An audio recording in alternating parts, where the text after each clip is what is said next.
Hey there, welcome to The Empowered Edge, the podcast that gives you nutrition, mindset, and habit-building strategies that actually work.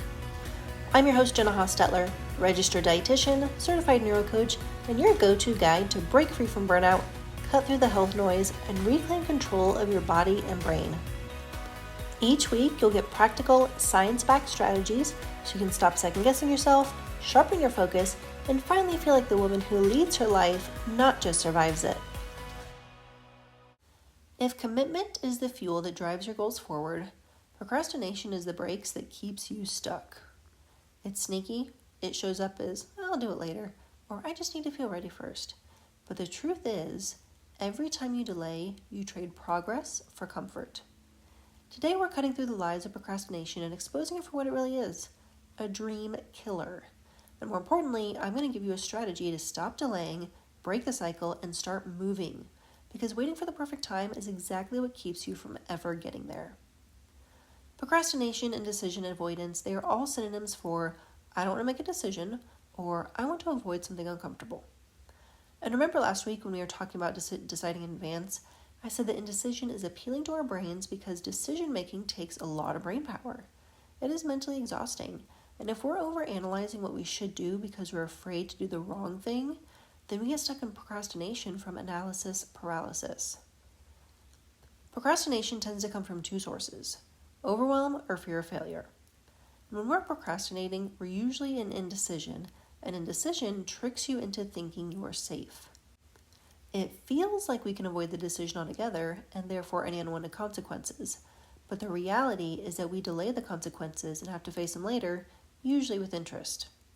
It feels like we can avoid responsibility, but the reality is that you're equally responsible because you did not make a decision. An easy example of this is deciding where you want to go out for dinner. Imagine the scenario. Where do you want to go out for dinner? Oh, I don't know, you pick. So then they pick a restaurant and the food is awful and the service is terrible and you think, well, I didn't pick it, so it's not my fault. And you blame the other person for the bad experience. But the truth is, you didn't pick anything, so you're as equally responsible for where you ate. And the most common reason that we're indecisive is because it feels like we can avoid discomfort. But the truth is, when you avoid the problem, you're just making it harder to get to the solution. If you're struggling to get through the day because you are completely exhausted, the longer you wait to fix it, the more exhausted you'll become, and it'll get increasingly harder to get out of the low energy slump. If you know you have more energy and you sleep better when you go for a walk in the afternoon, but you continue to put it off, it'll be harder to go for that walk when you decide to do it. Waiting for anything at all is like digging a hole.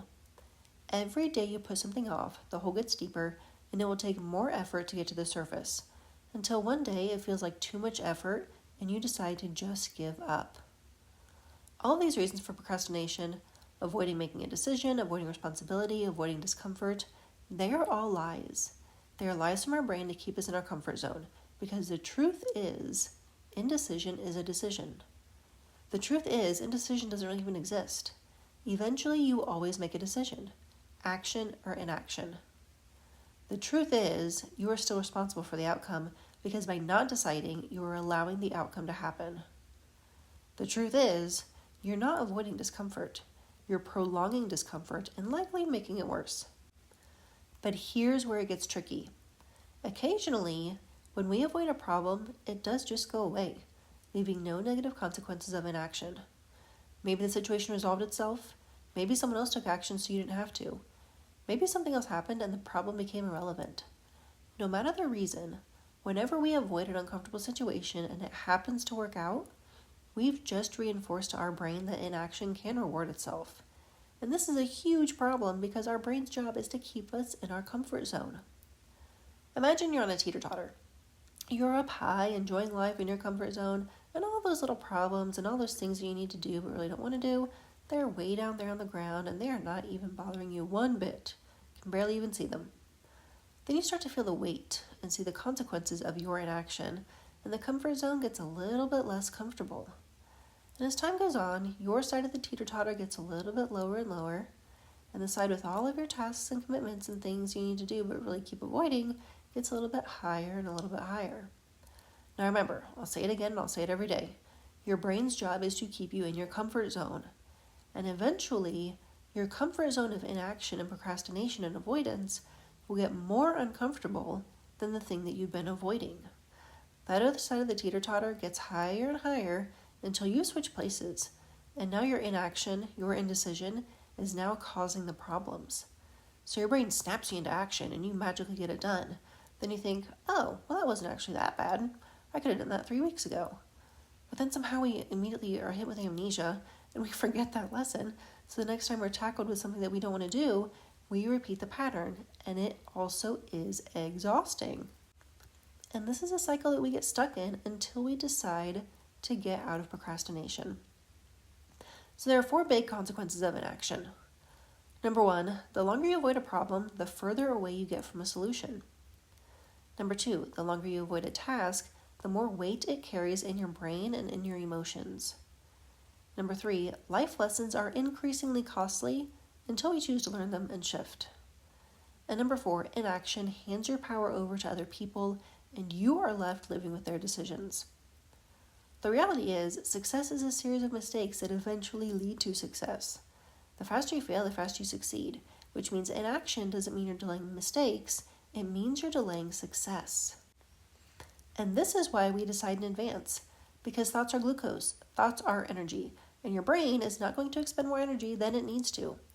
So when we choose to decide in advance and take action as quickly as possible, we shut the door on procrastination and we skyrocket our progress because we've stopped wasting time and we're gathering information quickly, which means we can make necessary adjustments and keep seeing results.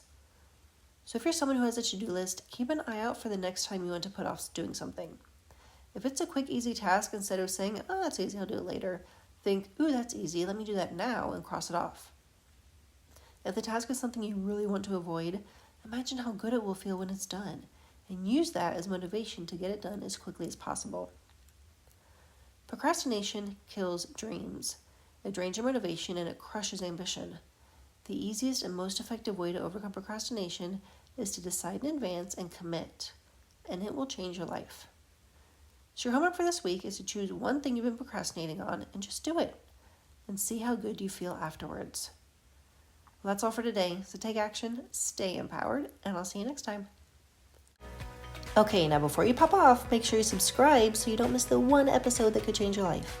And give us a 5-star review if you learned something new today. If you want to check out all the awesome free guides, templates, and resources I've given away on this podcast, go to theneurodietitian.com/resources. You can grab anything you want, but only if you'll do it. Because information without implementation is worthless. And here at The Empowered Edge, we're action takers, not excuse makers.